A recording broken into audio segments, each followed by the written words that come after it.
Jau kādu laiku Valmierā ir aizsākusies ielu vingrošanas kustība. Pēdējos gados tā kļuvusi populāra visā Latvijā, bet tagad ar to nodarbojas vairāk aktīvisti arī Valmierā. Viņu treniņi sadarbībā ar Vidzemes Olimpisko centru notiek Jāņa Daliņa stadionā un stadiona manēžā. Valmieras ielu vingrotāji pēdējā gada laikā piedalījušies arī lielākos Latvijas mēroga pasākumos, kā Vislatvijas spēka diena, nesenajā starptautiskajā cīņas festivālā un arī Latvijas basketbola līgas zvaigžņu spēlē, uzstājoties kopā ar basketbola klubu Karsē meitenēm. Lai tuvāk iepazītos ar puišu ikdienas ritmu, treniņu procesu un pašu ielu vingrotāju kultūru, Valmieras sporta studija devās aprunāties ar aktīvākiem vingrotāju kustības entuziastiem. Es sāku trenēties vairāk kā pirms 2 gadiem, redzot televīzijā šovā Latvijas zelta talanti 2010 Latvijas ielu vingrošanas sporta biedrība un nolēmu pamēģināt vingrot. Jāsaka, tas bija ļoti smagi, jo pusgadu laikā es iemācījos 3 reizes varbūt pievilkties tikai. Man draugi teica, ka es izturēšu vairāk varbūt pa mēnesiem 2 un atmetīšu tam ar roku. Tāds nenotika, es to lepoju. Es tā kā daru to visu priekš sevis. Es nemēģinu kādam līdzināties, vienkārši patīk, ka es pārkāpu sevi un sasniedzu kaut ko jaunu.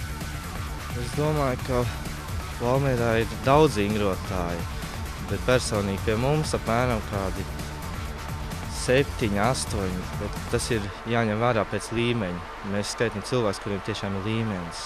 Bet ir arī cilvēki, kas priekš sevis. Mums ir ļoti daudz draugu, kas negrib varbūt publiski sevi parādīt, bet nāk tāpat trenēties un ar augstiem rezultātiem sasniedz. Konkrēti treniņu vieta, tā ir tā kā pārsvarā 5. vidusskola, tas ir, kad ir silts laiks. Bet tagad, kad ir augsts laiks, mums kopā ar Olimpisko centru un Daliņa stadionu mums ir sarunāts, mēs nākam uz Daliņa stadionu trenēties iekšā.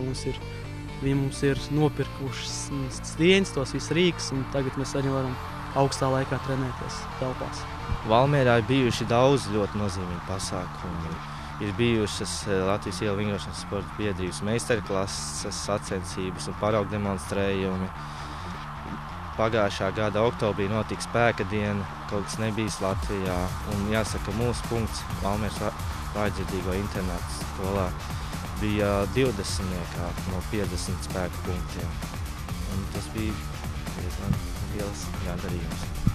Vēl vien bija tāds svarīgs notikums priekš mums. Mēs ar mūsu komandu pirmo reizi aizbraucam uz Rīgu, uz Indoor Challenge, tas ir ielu vingrotāju sacensības telpā. Un mēs tur paņēmām pirmo vietu gan individuālās sacensībās, gan arī komandas sacensībās, freestyle disciplīnā.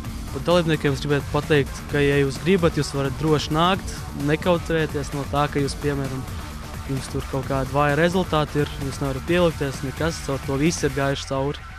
Tā kā droši nāciet, jautājiet, palīdzēsim.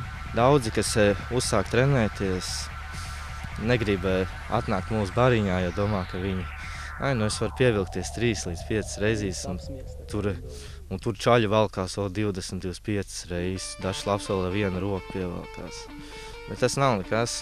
Mēs visi esam gājuši grūtiem periodiem cauri. Pirmkārtām Rīgā sacensībās piedalīties un sasniegt augstus rezultātus, lai pierādītu, ka ārpus Rīgas arī ir spēcīgi ielu vingrotāji. Un par pašu Valmieru runājot, mēs vēlētos ar Vocu kādas sacensības uzrīkot, kādas vēl nebijušas pasākums Valmierā. Kā redzams, Valmieras ielu vingrotājiem šķērslis nav ne laikapstākļi, ne bailes uzdrīkstēties. Kā saka paši puiši, pievienoties ielu vingrotāju kultūrai var ik viens, pat ja šobrīd nevar pievilkties vairāk nekā 3 reizes. Sekojiet līdz Valmieras sporta studijai, jo turpināsim informēt par ielu vingrotājiem arī turpmāk.